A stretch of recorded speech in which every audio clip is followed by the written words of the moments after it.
we're going to navigate the rest of James chapter 1 tonight, verse 12 through 15. And if you were with us last week, we talked about the joy that comes through enduring trials. And so tonight, we're going to kind of finish a little bit of that conversation of what it means for trials. And here's one of the realities that we need to know as Christians when we are going through trials. Now, a lot of times, in the midst of a trial, it's something that's happening outside of ourselves. It's something that is outside of our control. It's not something that we did or walked into. And so when we kind of get in the midst of it, we're frustrated because we feel a little bit powerless. And it is in the midst of trials when the world begins to push down on us a little bit, when things start to get difficult, especially within the realm of Christianity, that is when you and I are most susceptible to fall into sin. That it's in the midst of trials that we are most likely to run from God because we need to cling to something, and our default is not always to cling to God. That's why we talked about in week 1 how we need to prepare for the trial beforehand to practice drawing close to God early and often, so that way when the trial hits, we are not tempted and fall into sin. Where we're going tonight, we are going to begin to navigate how to address sin in our own lives early and often. What it means to be able to see it in its right light, so that way we can be a people that endure trials. Now, if you don't normally go to church, maybe this is your first time in some sort of church setting, you didn't grow up in a Christian home or anything like that, hey, we're so glad that you're with us, and I want to help you begin to kind of navigate this word sin that we talked about, because sometimes in my world, a lot of times we just talk about sin like everybody understands it, but we don't use that word in everyday life or navigate that well. So before we get started, I just want to give you like a little bit of dictionary definition to be able to navigate that. And so, whoa, that was cool. Has it ever done that before? Is that a new mix that you can't throw audibles on me like that. Okay. A definition to help you navigate sin. And so how we're going to talk about sin tonight, what we mean is anytime that you entertain thought or disobedient action that takes us outside of the will of God. Now, we added that entertained thought portion to it because, right, we are going to have thoughts that are separate from God. Like, we all know those moments where we're like, oh, I just thought a thing, and now I'm accountable to that. And I want you to know, like, I don't think so. Like, I don't know for sure, but I'm not confident in that. I think that's why Scripture tells us to take captive our thoughts, because we're not always in control of them, but once they are there, we can take them captive and not let them live there anymore. And so entertained thought is a thought that comes into your mind that you sit on, that you dwell on, you start to entice, you think it's a good idea, you want to move forward through it, you let it move in, live rent-free, set up a living room, like Netflix and chill in there. Like, we're talking about that kind of thought that's going on in there. A lot of times we define sin as to miss the mark of holiness, right? Anything that is set apart from God. And so as we talk about sin tonight, just know that that's where we're going. That's how we're going to navigate this word, sin. And when I think about sin, one of the things that I go straight to and how you and I view sin and think about sin, whether we know God or we don't know God, it makes me think of my little sister. Now, not because she's just inherently sinful, although she is a little sister. So those of you that are little sisters in the room, just know your older siblings love you. They might not like you because you're probably crazy. Some of y'all looking at each other like, that's you. That's you right there.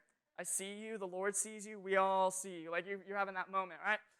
And I think about my little sister, and the reason I think about her is because I grew up, and I'm like the adrenaline junkie in my family. Okay, so I loved, like, we lived in Georgetown. There was a lake there. I would love to go cliff jumping. I'm the kid that grew up and loved skateboarding and that kind of, like, sport arena. I love to take risks. I've never been skydiving, but that's not because I'm afraid of skydiving. That's because it's really expensive to jump out of a plane, y'all. But if it was free, like, you know your boy would do it, okay? Like, that's who I am. That's what I enjoy. Now, my sister is very different, like, vastly different. My sister is 24 years old. She's a middle school teacher, which is awesome because she's 4'11". So I just want you to imagine that with me for a second, because sometimes I do, just day to day for fun. And she is 24 years old. She's married, living a successful life, but she lives in an area of Houston that has a greenway. Now, a greenway is just a bunch of trails that bikes and stuff can run on, and I think that that's hilarious because she doesn't know how to ride a bike. Because when we were kids, she didn't learn how because she was afraid of falling over, like many of us do in learning to ride a bike. Okay, it was a normal thing for my family. We didn't go on like big extravagant vacations. Like, our biggest thing in vacation world was when our parents would come in, and it'd be like 6 in the morning, like an ungodly hour. And my mom would walk in, and she'd be like, "It's Six Flags Day!" And you were like, "It's Six Flags is not open for a long, long, long time." But we would go to Six Flags. We'd have season passes, and they would just randomly wake us up in the morning, which I always wonder what that conversation was like at night. It was like, "Tomorrow, are we going to go ride roller coasters?" "Yeah, sure." What a time in life. And so they would come in, and we would go to Six Flags. Now, Six Flags is super fun for me. I'm like, I want to sit on the front row. I want to ride it over and over and over again. Like, that's who I am. That's where I want to be. Like, whatever ride looks like I'm going to die on it, I want to be on that ride.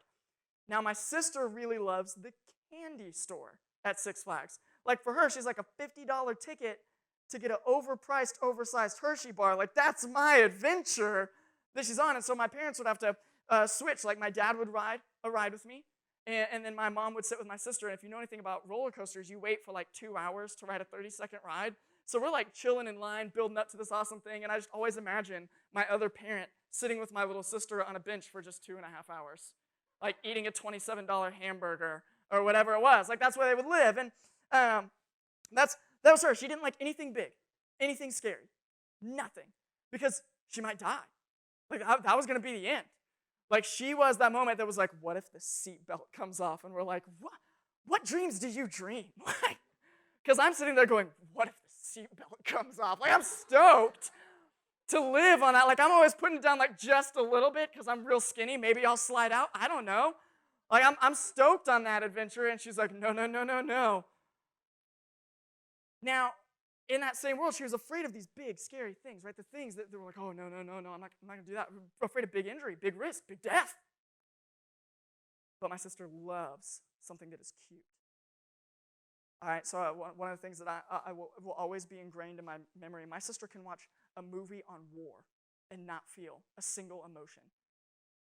But that scene, I know it's a little bit of an older movie, but if you've ever seen Air Bud, there's a scene in Air Bud. It's a movie about a golden retriever that plays basketball. My goodness, it's wonderful. It's beautiful. It's a cinematic experience. And the main character, well, I say that. The main character is Air Bud. It's the golden retriever. He can't act a lick, get it? Like, he can't act at all. And he takes this golden retriever out into a field and leaves him. And he walks off the field and he goes, "Stay! You stay there!" And he just walks off and abandons his dog. And my sister's fetal position, sobbing on a bed, like, "Don't leave Bud. He can shoot free throws." I mean, just emotional. Just emotional. Loves cute. Cats, dogs, everything. Me, if it has fur, it belongs out in the wilderness where God originally created it. Like, that's how I feel. And so because of that, we had moved into a house when I was in about 3rd grade. She was kindergarten, 1st grade, kind of that time span. And I'm in my parents' room one day, and my sister comes running in, just crying, sobbing, words just jumbling together. I experience this moment with my own child every now and then. It's kind of hilarious. And she comes in, and my mom's like, what happened? Like, we've all been in the house, and she sounds like she's witnessed a murder, and so we're concerned, like we need to lock the doors. And she goes, "I pet the beetle." First of all, I have 7 questions. Like, in that, you did what? She goes, "There's a beetle, and I went to pet it, and it bit me." And we're like, anybody know of like a biting beetle? Like, we have no clue what's going on. So we go, "Well, show us." So she takes us to her bedroom, and in the corner over by a baseboard is a tiny little scorpion that she thought was adorable, and she went to pet it, as one does, and it stung her, as scorpions do. And in that moment, what we found out, this tiny little scorpion is far more dangerous than the roller coasters that you ride on. You've got these big fears of this big, terrible thing happening to you, but the most pain that you've experienced in adolescence was the beetle that bit you. It was the small thing. It was the little thing. Now here's the deal. In Christian world and Christianity, if you've grown up in the church for a while, the way that we talk about sin and the way that we understand sin, now we talk about the big things, right? We can go to the 10 Commandments. Don't kill anyone. Got that one. I'm doing good. Don't steal. I don't do that. Well, what if it's online and you can find it for free and it's pirated? Well, I steal a little bit, right? We're like, oh, don't do this big thing. Oh, don't do that. Don't drink, don't have sex, don't party. Okay, check my Christian boxes. And so we think of sin as these big earth-shattering moments. These are the things that your parents are like, you're never going to come back from. The gospel would say differently. I mean, you should still avoid them, but this thing is going to break. Be afraid. This thing will dismantle, will derail you. Your life will be over. It's the big sins. It's the big ones. And here's what I want to submit to you, and what James is going to submit to us tonight is that, man, we fear the big things when we should be on guard for the small things. We get so wrapped up in big sin and oftentimes thinking that we're doing well because we're avoiding it. We're not living in it. And we forget to be on guard for the little things and the small things. And Scripture speaks into the small things actually with a whole lot of regularity. Right? I would even submit that your and I's view of money and like financial things and how we handle it and what is sin and what isn't, we would say, well, that's like a small thing in comparison of how we handle it. And yet, it's actually the thing the New Testament speaks to the most. Right? We talk about up here all the time of idolatry and putting things before the Lord. And what that looks like and finding out that we can't fit Jesus into anything. Jesus is the thing with which we experience all life out of. We would go, well, a little bit of idolatry, it's a small thing. It doesn't affect everything else, but Scripture speaks to it a lot. Right? We saw Jesus turn someone away who said, how do I inherit the kingdom? Because of an idolatry issue and a struggle issue, right? And we see this actually a whole ton here. And we're going to look into a passage here in a little bit in James, but we see it when Jesus talks about sin. Because Jesus says things like this, you have heard it said, do not murder. But I tell you, anyone who has hate in their heart has already committed murder. Well, Jesus has brought a small thing up and made it a pretty big thing. So we go, a little bit of hate in your heart. It's not a big deal. Like I just don't, and we would never call it hate, right? Here's how we talk about it. We say, oh, well, they're just not my people. We just don't get along. We don't have things in common. We just don't really click. We don't vibe. And Jesus elevates that, right? Jesus goes, hey, you've heard that it is said to not commit adultery. But I tell you, any man who looks at another woman that is not his wife as if she is his wife has already committed adultery in his heart. So he makes a little thing a big thing. Makes just like a little bitty porn issue a big thing. Jesus does that really quick, right? We did a whole series on it. We said that Jesus, he's in the business of making everybody adulterers. That's pretty unfair. How he lifts up those small things and says, hey, pay attention to these things. And so Scripture really does want us to be on guard for the little things. And James, when he writes this, he knows so much that even all these years ago, 2,000 years ago, that even then, the Christian default was to make much of the big things and forget about the little things. And not just in other people's lives, but then to neglect them in our own lives. Y'all, my default, mine, your youth pastor or just crazy guy on stage who speaks at the Wednesday night thing that you go to, whatever I am in your world, my default is to make light of the small issues in my life and make sure that I avoid the big issues. That's my default. And so we're on level playing field there. And James speaks into this in chapter 12. And here's what he says right after he talks about enduring trials. Why? Because it's in the midst of the trial that you and I are most susceptible to sin. Here's how I know that. Straightforward honesty with you. The biggest struggles of my entire life in any sort of sin were at 18 after I lost my mom. Hardest to walk with Jesus. Most temptation, most sin in my life, right there between about 18 and 20 years old. Why? Because it was the biggest trial. It was the darkest moment. I was the most susceptible. It was when temptation showed up the most, and I was weak. I was far from Jesus. James knows that. So James speaks into it in verse 12, and he says this, blessed is the one who endures trials, right? Just like we talked about last week. Because when he has stood the test, he will receive the crown of life that God has promised to those who love him. That means that as we move forward and we cling tight to Jesus and Christianity, not that we don't fail, not that we're perfect, but we always cling to the name of Jesus, even when we mess up, we return to him, we don't abandon the name of Jesus, that in the end we will be rewarded in full life. Receive the crown of life that God has promised to those who love him. But no one undergoing a trial should say, I am being tempted by God. Since God is not tempted by evil, and he himself doesn't tempt anyone, but each person is tempted when he is drawn away and enticed by his own evil desire. And then after desire has conceived, it gives birth to sin.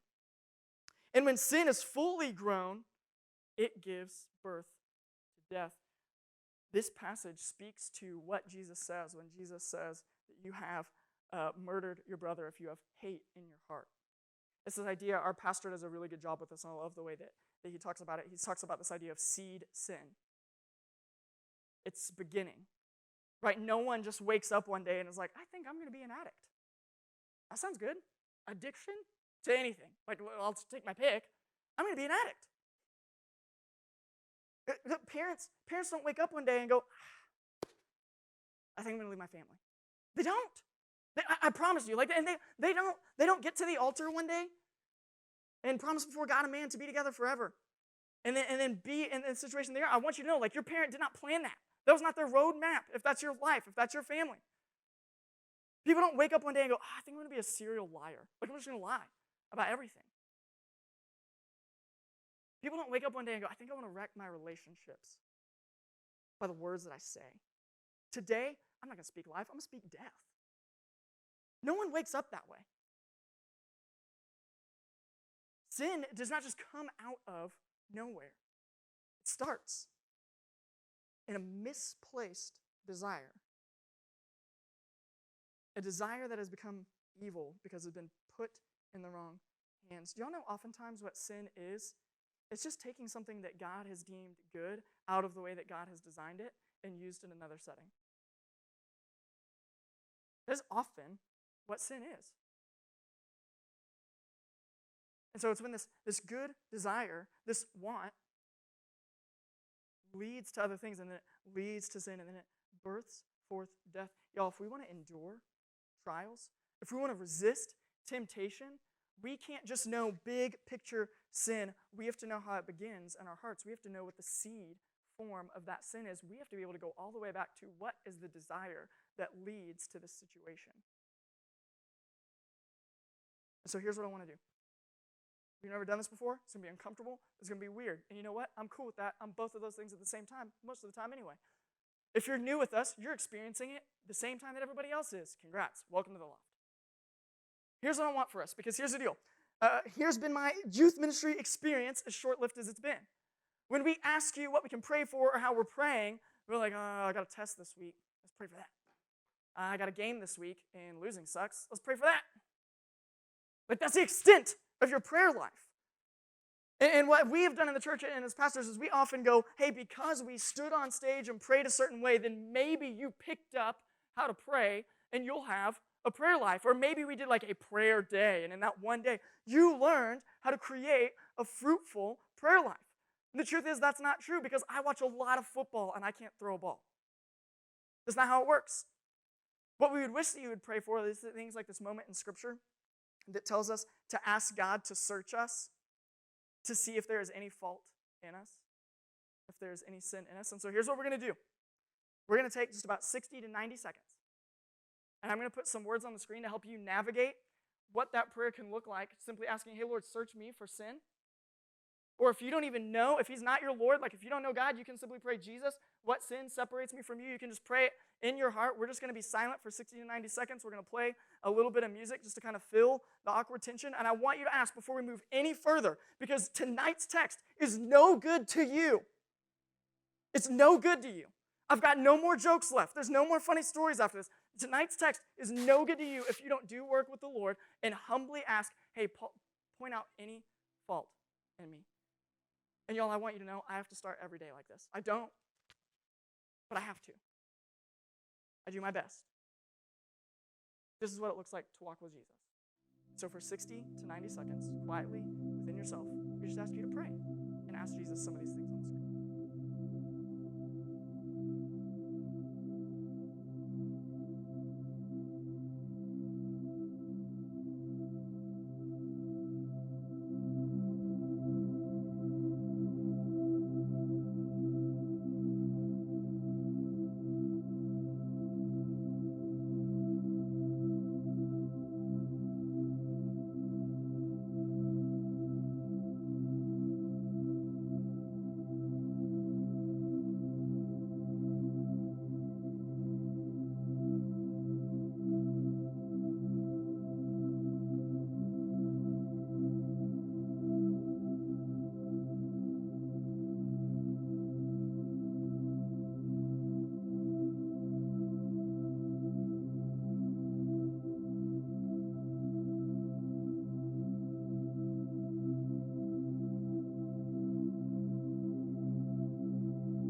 context, if you want to endure trials, you're going to need to be able to identify sin at the start, not when it is full grown.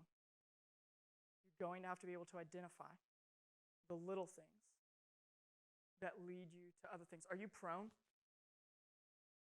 to desire acceptance? That's normal. But in that desire, where do you place that? Does your desire for acceptance lead you to an alcohol problem? Does your desire for acceptance lead you to try to find it in all of your other friends who can't give it to you, or the people that you're dating, or the people that you're asking for pictures from? Like, does it lead you to that? A desire for love and acceptance, good things that we desire, that we can find in Jesus. Does it lead you to that? Does your desire to be successful and want to do things cause you to cheat your way into the top 10% in your class? So you can be rewarded to get into a school that you didn't work for?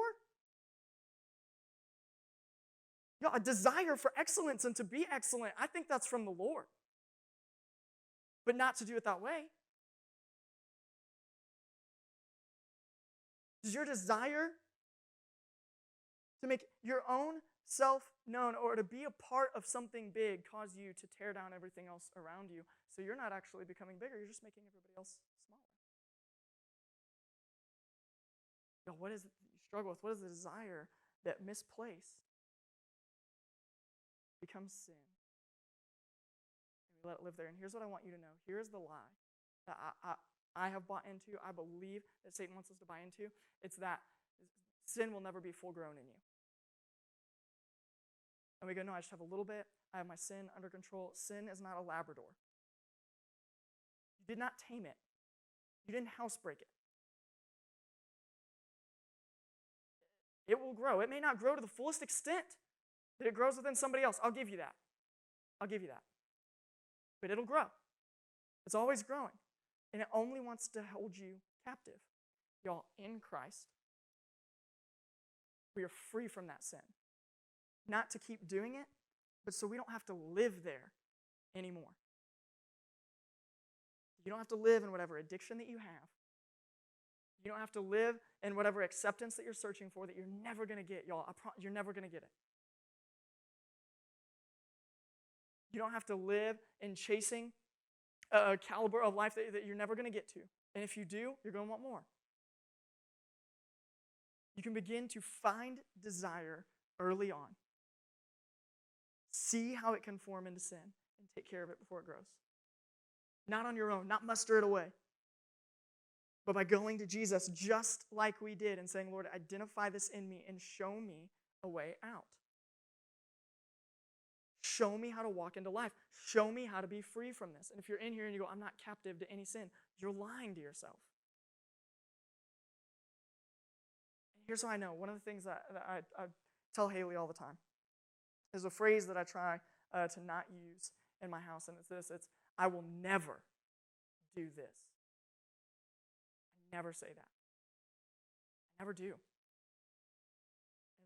It's not because I'm so great. It's because I'm so awful. I assume that any sin at any moment can hold me captive. I know that. I've been captive. But because of Jesus, you don't have to live there anymore. And if you take home nothing else tonight, know that you can be free of whatever sin that you're struggling with.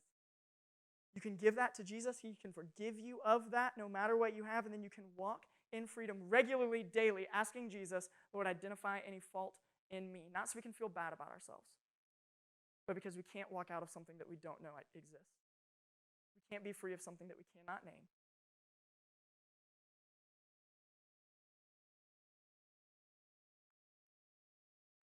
What desires do you have that leads to sin? What sin do you wrestle with? Maybe you have a big sin and you can identify that, work your way backwards. Where does that come from? What desire are you trying to fill? What desire has taken you to that point? You can work in either direction. If you're a great Christian and you've checked off all your big Christian, big sin boxes, and you need to just begin to identify desire within yourself, do that. If you're like, man, I'm far from the Lord, I got a whole ton of sin and everybody in here knows it, like that's cool, great, welcome to the Loft.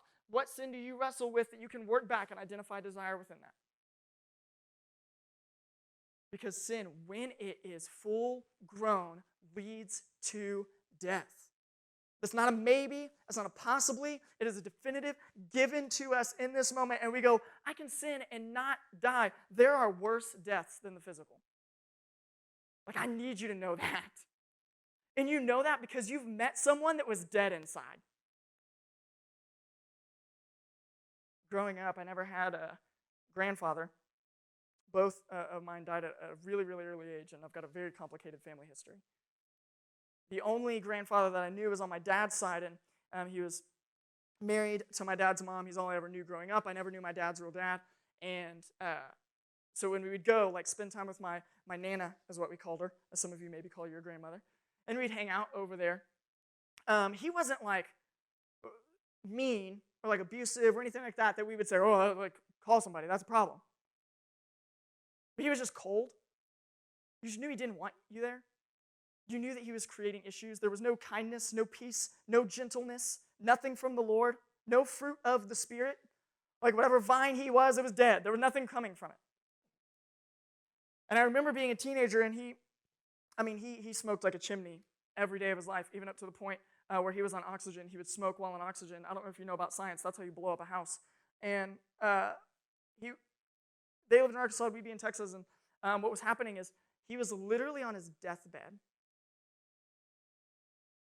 trying to make sure that whatever paperwork was left while he was gone robbed my grandmother of everything. Because he was greedy.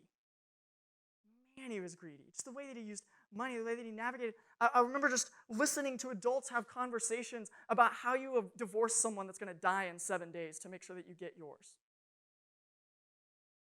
And I was like 16 years old, like, just what? Like, is that what it's like to be an adult? How do you get to that point? How does he get there that the woman that he married in a very complicated marriage, and I'll give them that, like, but that you're trying to make sure that you take it all to your grave where you can't take it anyway? And I remember thinking, he was dead long before he hit the grave. His soul died a long time ago. I don't know when. Feels like ever since I've known him. And we sit here and we go, well, that'll never, never happen to me. You don't wake up that way. You let evil desire give birth to sin, give birth to death. But in Jesus, he can free us from all of it. That we get to enter into new life.